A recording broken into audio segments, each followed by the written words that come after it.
Hola, ¿qué tal? Muy buenas noches y bienvenidos como cada miércoles al programa de salud de esta casa. Hoy vamos a cambiar un poco el escenario porque vamos a debatir, vamos a tener una tertulia sobre la maternidad tardía. Les hablamos de los inconvenientes y las limitaciones que hay a la hora de ser madre tarde. También les hablamos de los métodos de reproducción asistida con los que cuenta el Hospital Universitario de Burgos, de la mano de 2 ginecólogos y de la experiencia también de una madre a los 43 años. Pero no se pierda nuestra segunda parte porque estará con nosotros nuestra dietista Ana Mate para hablarnos de la ansiedad por comer y además, como siempre, cada miércoles un nuevo reportaje con implante. Comenzamos.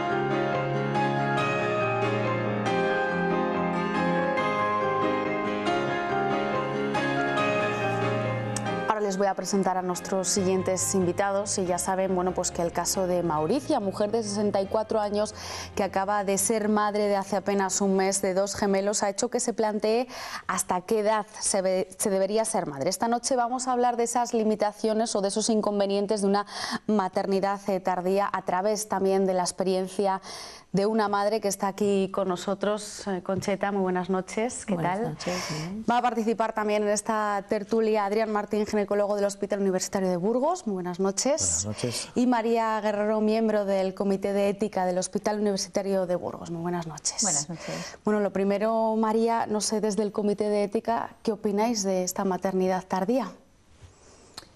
Bueno, lo primero que voy a hacer es definir lo que es el Comité de Ética.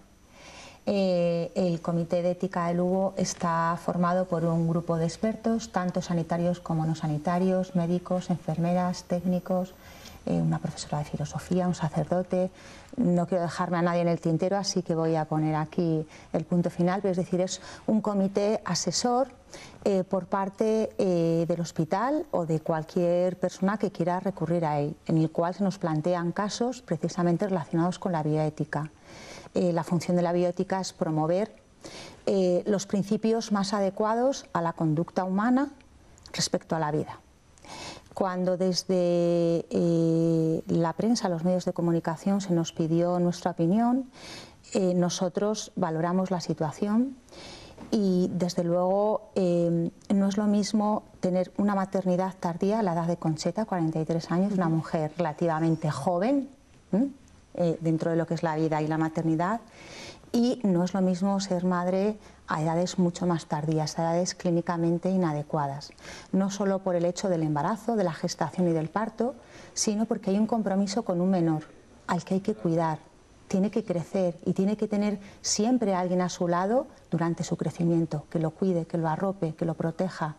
Y no es lo mismo tener un adolescente a los 55 años que tener un adolescente con una madre octogenario. Los cuidados que se puede dar a ese menor que tiene derecho a tener todo a su favor para tener esa protección, pues se pueden ver disminuidos con una maternidad tan tardía. Concheta ha sido madre ahora mismo a los 43 años, ¿verdad? Ha sido por, además, un embarazo totalmente natural. ¿Qué te parece lo de la maternidad tardía? Bueno, en mi caso, pues es la vida que me ha llevado un poco a empezar un poco más tarde por problemas de salud inicialmente. Tuve que esperar por tener el primero, pues el primero lo perdí, luego pues llegó el otro primero. Y claro, es verdad que cuando ya el niño tenía, el primer hijo que tengo tiene 5 años, y cuando tenía 2 o 3 años nos planteamos si tener un segundo o no. Y lo dejamos un poco así a la vida. Y la verdad nos llegó cuando ya no nos esperábamos que llegara. Así que un poco inesperado en el sentido que ya creíamos que era tarde, justamente por la edad mía, pero una buena sorpresa y un regalo maravilloso de la vida. Eso sí. Hay que decir que en España no hay una ley, ¿no?, que establezca un límite de edad para poder ser madres y que os planteasteis cerrar una edad límite hasta los 50 años en la medicina privada y los 40 en la medicina pública, ¿no, Adrián?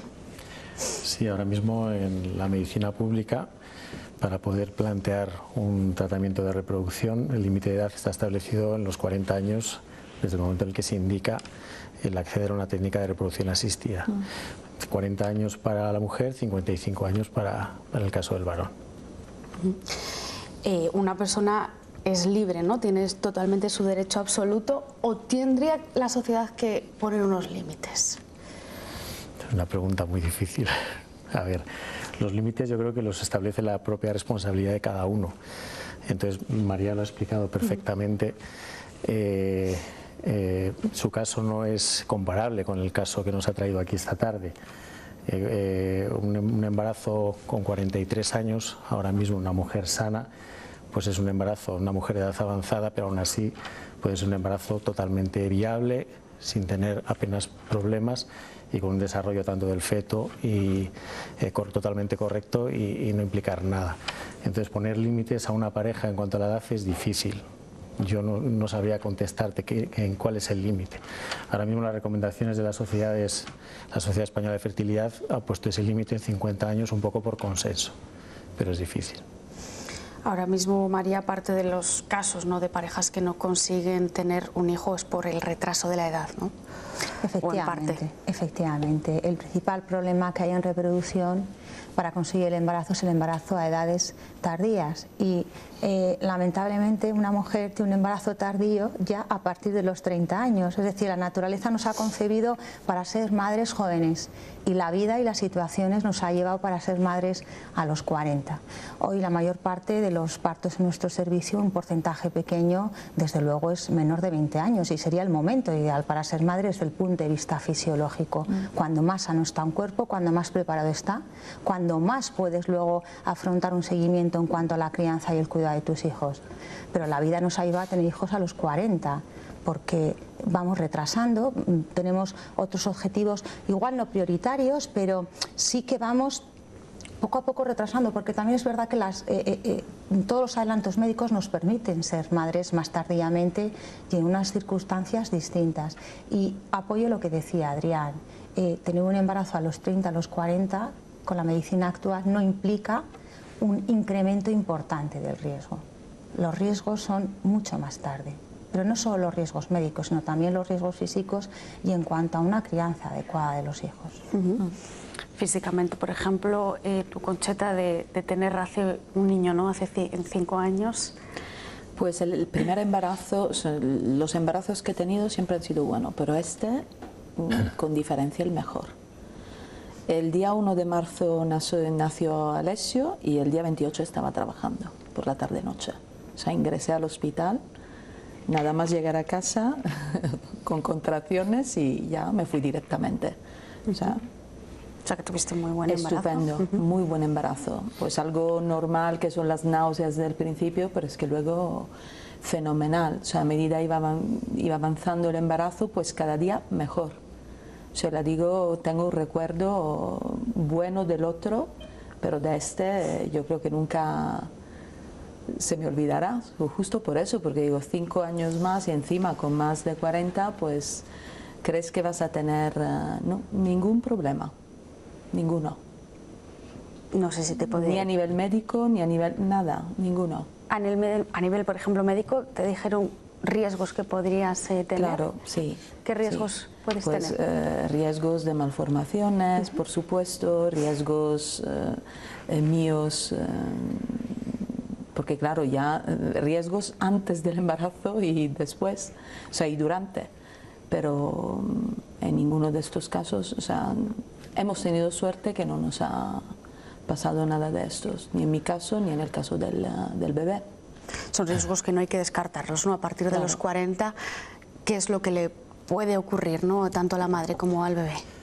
Bueno, pues hay descritos infinidad de problemas, muchos de los cuales son discutibles, porque tampoco hay estudios que sean concluyentes y muchas veces son incluso contradictorios unos con otros.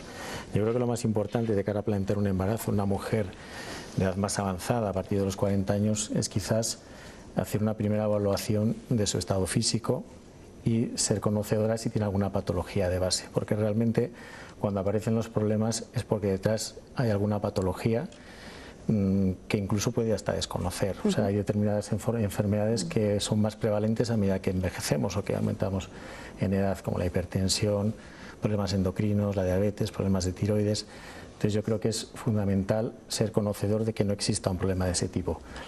A partir de ahí, si una mujer es sana y no tiene ninguna enfermedad basal, el embarazo se puede desarrollar perfectamente. Sí que está descrito que existe un mayor riesgo de aneuploidías. O sea, las aneuploidías son anomalías cromosómicas en cuanto al número de cromosomas, no así tanto las malformaciones físicas, por decirlo de alguna manera, en el feto. Las aneuploidías sí que están incrementadas a medida que avanza la edad y por eso se ha establecido un programa de cribado que se hace en el primer trimestre del embarazo para intentar detectar a aquellas mujeres que tienen más riesgo de que el feto sea portador de una aneuploidía. Y luego el seguimiento de embarazo pues implica quizás que sea un poco más cercano en cuanto a hacer unos controles un poco más seguidos para intentar detectar otros problemas que también están descritos, como por ejemplo problemas de hipertensión asociada al embarazo, que se desarrolla una diabetes gestacional, problemas con la placentación y de cara al parto, bueno, pues también está descrito que puede haber una mayor incidencia en cuanto a estacionamiento del parto, que el parto que se prolongue. La tasa de cesáreas también es algo mayor en las mujeres de edad avanzada y las complicaciones en el posparto en cuanto a las hemorragias obstétricas. De todas formas hay de todo, porque en tu caso, Concheta, no ha tenido nada que ver todo esto.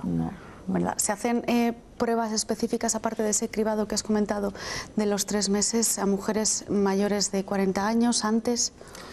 El cribado es poblacional, se hace el cribado de aneuploidías, se hace a todas las gestantes independientemente de la edad. A partir de los 35 años, en el primer trimestre, también se hace un despistaje de diabetes gestacional de forma sistemática. Y aparte de eso, si la mujer es sana y no se observa ni se objetiva ninguna complicación a nivel ecográfico, lo que es en el crecimiento fetal o a nivel materno, el control del embarazo por lo demás es similar, es igual, vamos. En ese cribado, por ejemplo, ¿no? Si puede haber o sale, ¿no?, en los resultados algún tipo de riesgo, se llega a la conocida como amniocentesis, ¿no?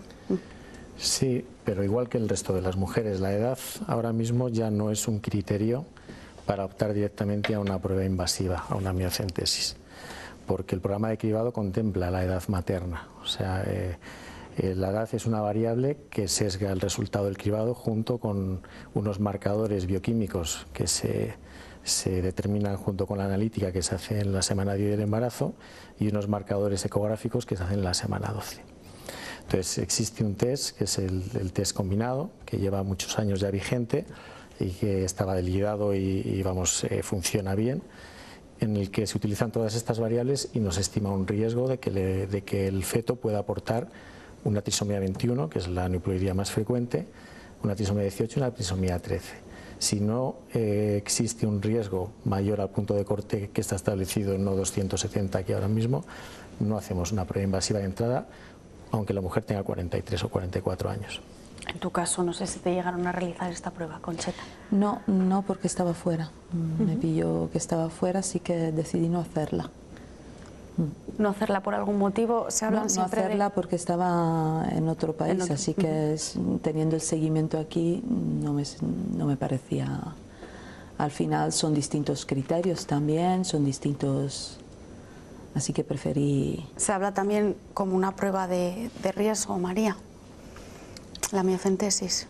El riesgo de la amniocentesis es muy bajito. Cualquier prueba invasiva tiene un riesgo que desde luego tiene que ser asumido dentro de la información que te aporta. Ninguna técnica invasiva se hace sin ningún criterio claro, porque como decía Adrián, el screening bioquímico ya nos sesga, nos determina qué población tiene un riesgo y en ese caso, en esa situación, si hay un riesgo incrementado de una cromosomopatía, pues lógicamente habrá que recurrir a una amniocentesis y asumir ese pequeño riesgo porque necesitamos realmente valorar a esa gestación si realmente existe una cromosomopatía o no. Pero de entrada, unos controles ecográficos normales, un screening bioquímico normal, no hay ningún motivo para acceder a una prueba invasiva. Hemos hablado de no conseguir un embarazo por el retraso de edad, pero yo no sé si hoy en día los hábitos de vida influyen también. No sé si quieres contestar tú. El motivo más importante de por qué una mujer no consigue un embarazo es precisamente la edad. La edad es el parámetro que más peso tiene en reproducción. Por eso, como decía Adrián, es el parámetro que introducimos para poner un límite para acceder a las técnicas de reproducción asistida. Porque los ovocitos, nuestras células germinales, nuestras células reproductoras, nacen con nosotros. Desde el momento en que las mujeres somos fetitos, somos chiquititas dentro del útero, ya tenemos esas células y van creciendo con nosotros. Es decir, cada una de las que estamos en esta sala, nuestros ovocitos tienen la misma edad que tenemos nosotros. No es como en el caso del varón, que la población de espermatozoides se renueva a intervalos regulares. En el caso de las mujeres no, nuestros ovocitos envejecen con nosotros y, como decía Adrián, se sabe que a medida que esos ovocitos envejecen tienen más posibilidad de tener anomalías cromosómicas y a veces precisamente una mujer no se embaraza porque no tiene un ovocito sano. Y si se embaraza, la tasa de aborto también está incrementada porque es un ovocito que está enfermo, que no hay una fecundación adecuada y un desarrollo embrionario adecuado. Lógicamente, en reproducción no sabemos ya todo lo que puede influir, porque se han comunicado hasta casos de mujeres sanas, sin ningún problema, estudiadas con parámetros normales, recurren a técnicas de reproducción, se hace absolutamente todo con ellas, no consiguen nada, se relajan, se olvidan de ser madres y se embarazan sin hacer absolutamente nada. En reproducción hay muchos factores que realmente desconocemos, pero desde luego el estilo de vida, los tóxicos, los hábitos, todo puede influir, o igual nada, no lo sabemos. O sea que, por lo que estás diciendo, a lo mejor el componente psicológico tiene mucho que ver. Tiene mucho que ver, tiene mucho que ver. El estrés, la tensión, date cuenta que es que hay hasta mujeres con estrés emocional les puede hacer que durante tiempo no tengan una regla.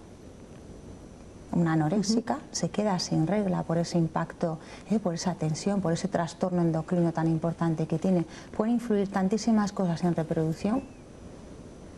La obsesión también, ¿no? Por ejemplo, ya no esperabais, ¿no? Esa relajación, ¿no? También. Ya, igual sí, también influye eso, sí. Sí. Aunque realmente, o sea, tampoco decíamos a toda costa hay que tener, no. O sea, estábamos allí y, bueno, pues si llega, pues bienvenido sea.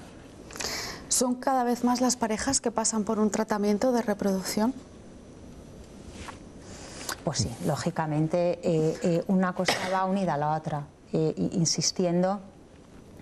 La esterilidad no es cosa de una mujer, la esterilidad es cosa de una pareja. Es decir, hay problemas asociados a la mujer, hay problemas asociados al hombre y hay parejas en las que la dificultad para conseguir un embarazo está asociada a una subfertilidad por parte de ambos que lógicamente se potencia en esa pareja.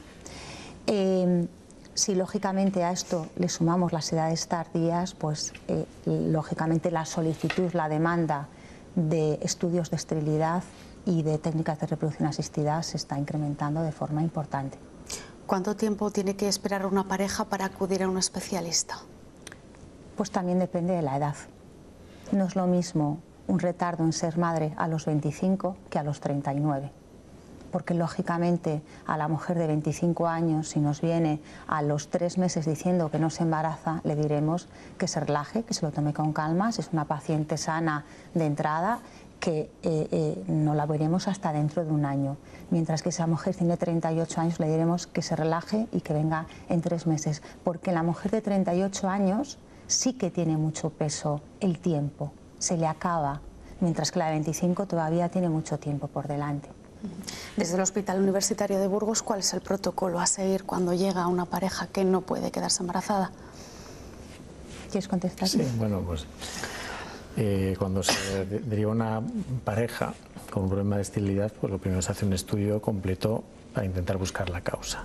Un estudio que implica estudios analíticos, pruebas radiológicas, para comprobar como el estado del aparato genital, estudios trombofilias, bueno, hay un protocolo ya establecido y a partir de ahí, si se encuentra la causa, se ha de tratar, bien sea una causa orgánica que se pueda tratar quirúrgicamente como la presencia de un mioma dentro de la cavidad uterina, si es un problema médico que tiene tratamiento se tratará y a partir de ahí pues se actúa en consecuencia en función también de las características del semen del varón.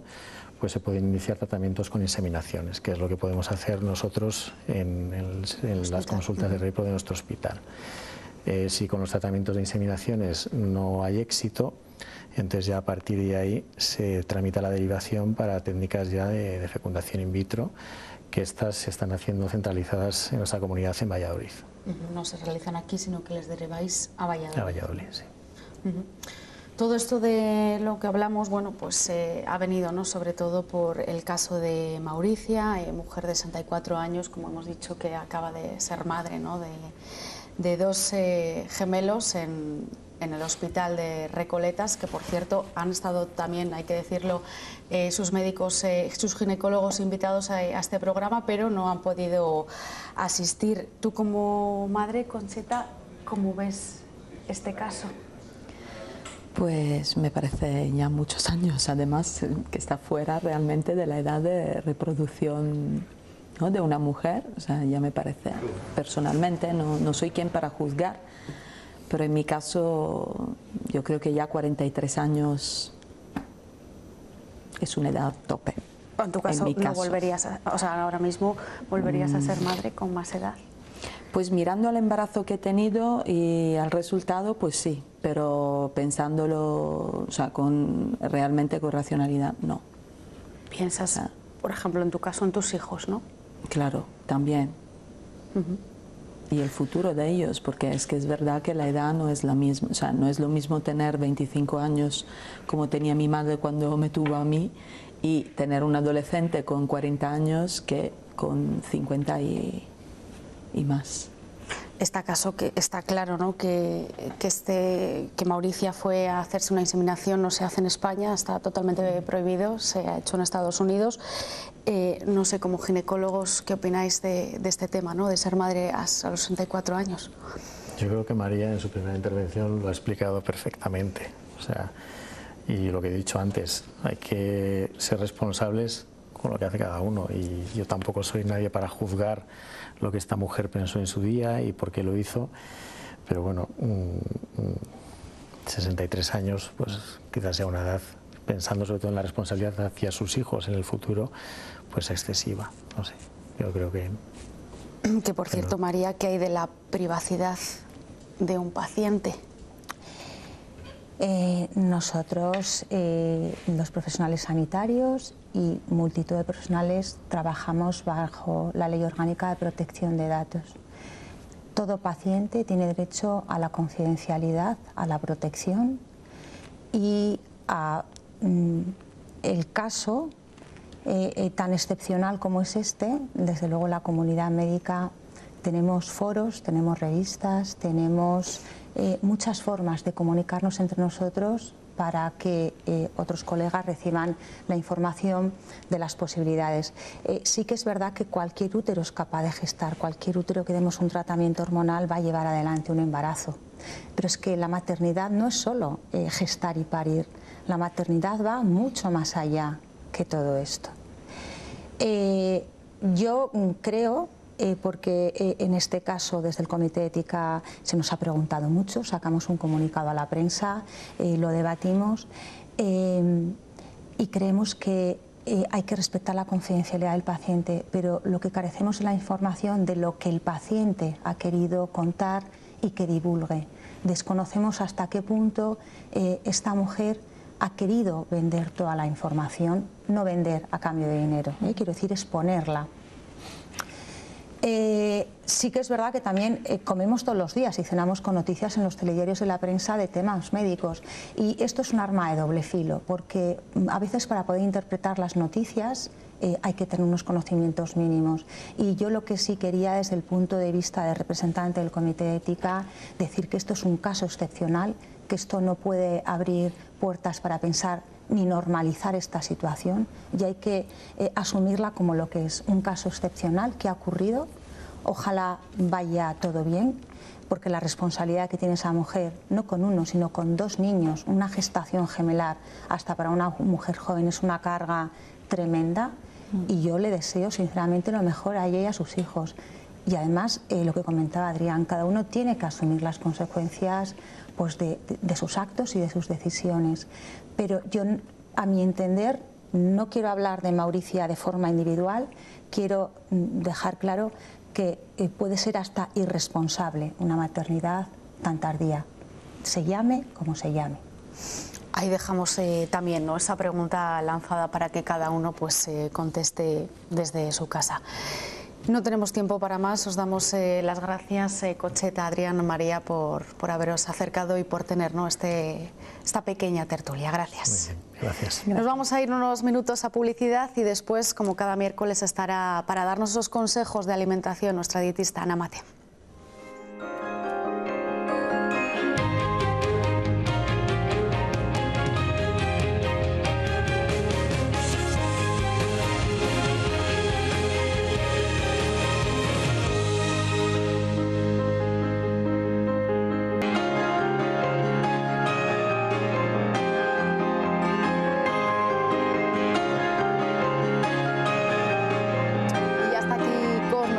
Nuestra dietista y colaboradora Ana Mate. Muy buenas noches. Buenas noches, Ana. Verónica. Vamos a controlar hoy la ansiedad por comer, que nos va a llevar además a un estilo de vida más saludable, porque ¿por qué una persona, Ana, tiene tanta ansiedad por comer? Pues a ver, normalmente la ansiedad aparece pues, por situaciones en las que nos encontramos pues, de angustia, de depresión, de tristeza, de aburrimiento, y nos vamos pues, a ese momento de vamos a comer y vamos a satisfacer en ese momento esa sensación negativa que tenemos.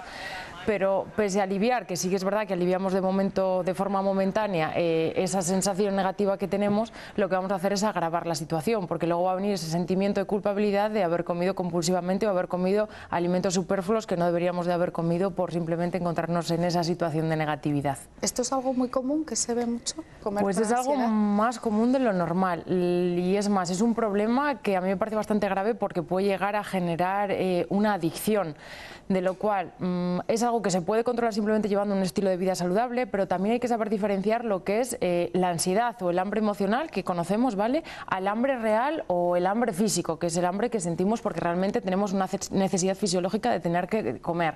El hambre emocional, que es la ansiedad, lo que va a aparecer, vamos a ver, vamos a notar que aparece de forma repentina, no nos va a avisar, no tiene en cuenta los horarios, él no responde a ningún tipo de horario y nos va a hacer comer alimentos en mucha cantidad de forma muy rápida, de lo cual es por eso vamos a tener esa sensación luego de pues que mal me encuentro, o esa negatividad de jolín, ¿por qué habré comido todo esto?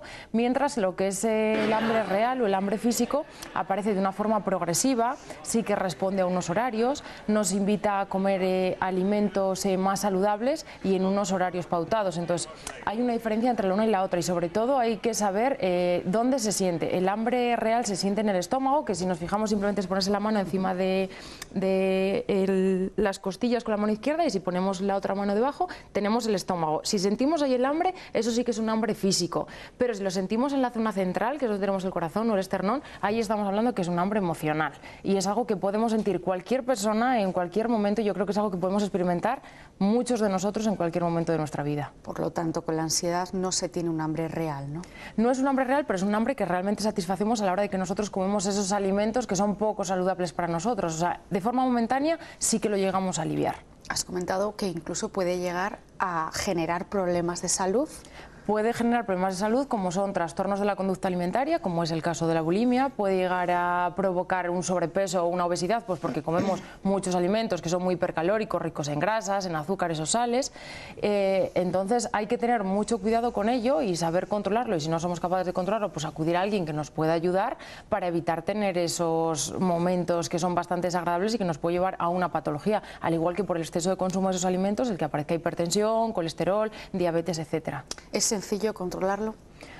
Pues yo creo que sí que es sencillo, porque es más que nada llevar un estilo de vida saludable, ser consecuente de que estamos en un momento y ser conscientes de que algo nos está pasando y que estamos comiendo sin tener sensación de hambre, sabiendo que hemos comido hace poco tiempo, por tanto no podemos tener hambre si hace un ratito que hemos comido. Tenemos que ser consecuentes de ellos, pero yo creo que hay muchas maneras y muchos métodos por el cual con una serie de pautas podemos llegar a conseguir un estilo de vida saludable y evitar lo que es la ansiedad por la comida. Pues vamos a dar esas pautas, esos consejos. Pues a ver, el primero yo creo que es evitar lo que son los excitantes, lo que es el café, el té, el chocolate o el azúcar, porque lo que va a hacer es agravar esa situación, nos va a generar más ansiedad y como eso lleva una serie de aditivos que son adictivos, pues vamos a comer, como quien dice, de forma más constante. Servirnos la comida en el plato, no estar evitando el picoteo aquí o allá, sino el tenerlo en el plato y realmente si tenemos ansiedad, el comer de forma más frecuente, pero en menor cantidad, para evitar que aparezca esa sensación de hambre de forma momentánea. Cuando vayamos a hacer la compra, siempre hacernos un planning semanal de lo que vamos a comer para evitar dejarlo de forma alternativa y que de repente no tengamos tiempo y nos vayamos a por comidas que no debemos de realizar. Entonces, realizarnos un planning semanal y luego ir a hacer a la compra siempre evitando lo que son las horas de la hora de la comida, porque puede que nos tire a la hora de la compra de comprar alimentos más calóricos que no debemos de consumir. Esto al final yo creo que para todo el mundo, ¿no? Eso es. Hacer la compra con hambre. Eso es, porque si no al final vas a comprar más de lo que debes comprar y alimentos más calóricos de lo que debes de consumir. Entonces, hacerlo y siempre llevar una lista de la compra y comprar solo lo que nos pautemos en esa lista de la compra. Consumir alimentos ricos en fibra porque son muy saciantes, entonces nos van a evitar esa sensación de hambre, y realizar ejercicio físico, algo que nos apetezca, como puede ser correr, puede ser ir a nadar, pues para así llevar un estilo de vida saludable. ¿El dormir es importante? Yo creo que es muy importante, porque el que tú al final concilies unas 6-8 horas de sueño quiere decir que tu reloj biológico funciona correctamente, y luego si tú te pautas unos horarios a la hora de la comida sin saltarte ninguna de las 5 ingestas, haciendo lo que es la media mañana y la media tarde, pues comiendo alimentos saludables como puede ser una fruta, un yogur o unos frutos secos, nos va a llevar a un orden en horarios que nos va a hacer que no aparezca esa sensación de ansiedad. Hay personas incluso que se dedican, ¿no?, en ese momento cuando tienen ansiedad a hacer una dieta porque opinan que puede quitarles esos excesos de comida. ¿Esto es real? Pues yo creo que, salvo que tú sea una dieta que tengas controlada, acorde a tus datos antropométricos y que te lo haga una persona especializada, si vamos a coger cualquier tipo de dieta, que tengamos mucho cuidado, porque todas las dietas que nos podemos encontrar en internet o que nos puede contar un amigo, un vecino, lo que sea, siempre suelen ser dietas restrictivas, en las cuales si empezamos a restringir alguno de los nutrientes, como son los hidratos, fuera parte de ayudarnos, lo que nos va a hacer es empeorar, porque nos va a aparecer más sensación de ansiedad al no estar cubiertas esas necesidades nutricionales. El hidrato de carbono es el que nos proporciona a nosotros la energía para desempeñar nuestras funciones vitales, como simplemente respirar. Entonces, si nosotros lo dejamos de forma deficitaria, la cantidad que nuestro cuerpo requiere lo tiene que obtener de algún sitio. Entonces lo va a obtener en un principio de nuestra materia grasa, que la va a transformar en energía y va a seguir desempeñando esas funciones vitales, pero a lo largo del día lo que te va a decir es que repongas todo aquello que él te ha dado, porque él también está cansado del trabajo en exceso que ha hecho. Entonces, que tengamos en cuenta que la dieta que hagamos tenga cubiertas todas las necesidades nutricionales y que vayan acorde a si tenemos alguna patología o si tenemos alguna costumbre culinaria. Que me pongo a dieta y así no como demasiado. Claro, pero si a lo mejor comes de menos, lo que vas a hacer es generarte más ansiedad, porque al no tener cubierto tu metabolismo te va a pedir, entonces te vas a ir a por aquellos alimentos que no debes de comer y les vas a comer compulsivamente, rápidamente, y es lo que te va a generar más ansiedad. Bueno, pues como estamos diciendo, ¿no?, la ansiedad por comer, un problema que es más común de lo normal, de ahí esos consejos que hemos dado. Vamos a dar una receta saludable, como siempre, puerros gratinados. Vaya, además muy ricos, yo aconsejo que todo el mundo los pruebe. Pues los puerros simplemente es limpiarlos y trocearlos, y los vamos a poner a cocer en una cazuelita con agua y con un poquito de sal, y luego aparte en otra cazuelita vamos a hacer una salsa que la vamos a hacer con un poquito de leche, con requesón, con aceite, y si queremos podemos utilizar un poquito de pimienta negra, que yo creo que queda más rico. Lo vamos a dejar a fuego lento, lo vamos a ir removiendo, y cuando veamos que se haga una salsita la vamos a retirar, y luego los puerros, una vez que estén blanditos, les vamos a escurrir bien, les vamos a poner sobre una fuente, luego vamos a bañar esos puerros con esa salsita que hemos hecho y lo vamos a meter en el horno hasta que esté gratinado. ¿Qué valor energético, nutritivo nos aporta energético? Este plato? Puede ser igual un poquito más alto, pues por el tema de que igual lleva más lácteo y por la cantidad de aceite que vamos a utilizar, pero al final llevar verdura lleva muchas vitaminas y muchos minerales, lleva el aporte de calcio que realmente podemos administrar a nuestro metabolismo, por tanto yo aconsejo que todo el mundo lo pruebe porque es algo muy sano. Bueno, pues además algo para cenar también saludable para irnos a la cama. Ana, Gracias como siempre por acompañarnos. Gracias a ti, Vero. Vamos con ese reportaje semanal que nos realiza Implante. Hoy, de la mano de sus especialistas, conocemos lo que es la cirugía guiada. Dentro de la rehabilitación oral con implantes dentales existen diferentes técnicas.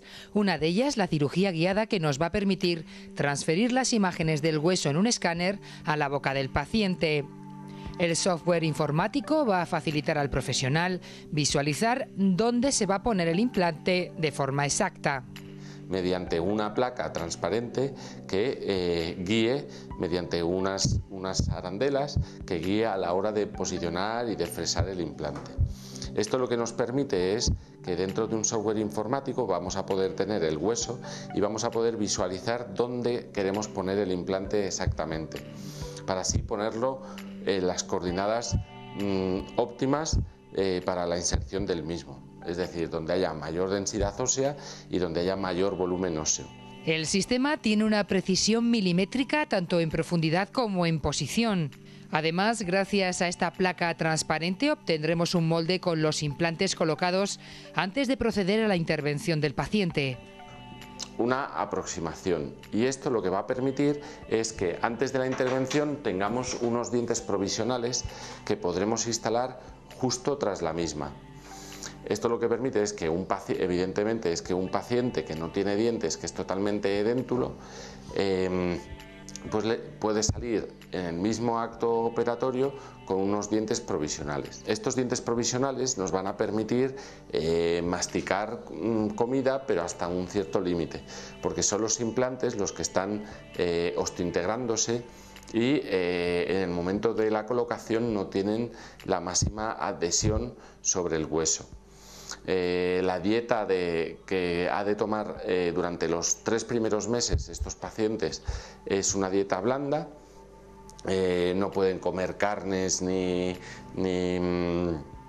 comidas excesivamente duras, porque evidentemente pueden causar cargas excesivas sobre los implantes y se podrían perder.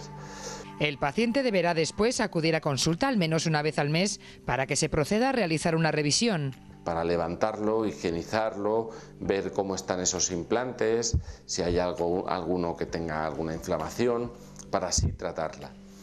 La gran ventaja es que con este sistema pues al paciente no hace falta prácticamente hacerle una incisión, y en principio el paciente no se va a ir con los puntos. La incisión que sí que se hace es la necesaria para instalar los implantes. Esto en determinados casos pues nos evita la sutura, y lo que se consigue es que pues el paciente tenga menos inflamación que si hubiéramos hecho una incisión. Esto todo es, en la gran mayoría de casos, nos evita realizar mayor traumatismo, y en la gran mayoría de casos pues al paciente se le inflama menos. El sistema nos permite realmente colocar los implantes de una manera segura, siempre que exista un maxilar, que exista hueso maxilar. Es decir, si tenemos un hueso maxilar que no es estable el aparato, pues evidentemente es un riesgo que corremos innecesario, ¿no? Porque se podría hacer la cirugía tradicional. Sin longitud ni anchura de hueso maxilar sería inviable la intervención mediante este sistema, dado que la férula no estaría lo suficientemente estable. Existen casos en los que es cierto que sí que hay longitud, pero no de excesiva anchura. Entonces, en estos casos pues se pueden intentar con estas técnicas hacer técnicas de expansión ósea a través de las guías, o se pueden hacer otro tipo de manipulación dentro de la cirugía guiada que nos permitan aprovecharnos de las principales ventajas de la misma. La cirugía guiada cuenta con múltiples ventajas. La principal ventaja que tiene es que el paciente no se le hace una incisión tan extensa como la cirugía tradicional, sino que se le hacen incisiones circulares alrededor de donde vamos a insertar los implantes, y que además el implante va dirigido a la zona de hueso que tiene mayor densidad ósea y mayor volumen, con lo cual pues acortamos mucho el periodo posoperatorio del paciente, dado que se va a inflamar menos, dado que va a tener un mejor periodo posoperatorio y la respuesta ante la cirugía va a ser mucho mejor. Además, nos posibilita que en el mismo momento de la intervención el paciente ya se vea con dientes, con lo cual el efecto psicológico, es decir, me he intervenido de algo y en el momento ya estaba con mis dientes y podía salir a la calle, además sin inflamación ni hematomas, pues evidentemente ayuda mucho a que el tratamiento se animen pacientes a realizárselo. La cirugía guiada supone una mejora para el profesional ya que se minimiza el riesgo de sangrado, aunque es una técnica que no siempre es posible. En determinados casos no es aplicable la técnica, porque si no hay, por ejemplo, un volumen óseo para retener esa férula, lo que es un riesgo innecesario, ¿no? En realidad tampoco es mucho más traumatismo hacer la incisión y hay veces que hay que hacerlo con la incisión y despegar porque no hay suficiente volumen óseo y tenemos que meter hueso o regenerar. Pero sí que es cierto que para aquellos pacientes que se les pueda realizar de esta manera va a ser un tratamiento mucho más cómodo para ellos, mucho más rápido y resolutivo y va a ser un tratamiento también seguro porque nos va a permitir colocar los implantes en las zonas más apropiadas. Es importantísimo ponerse en manos del odontólogo experto en esta técnica, además de que se informen y consideren si este tratamiento es el más adecuado para su caso.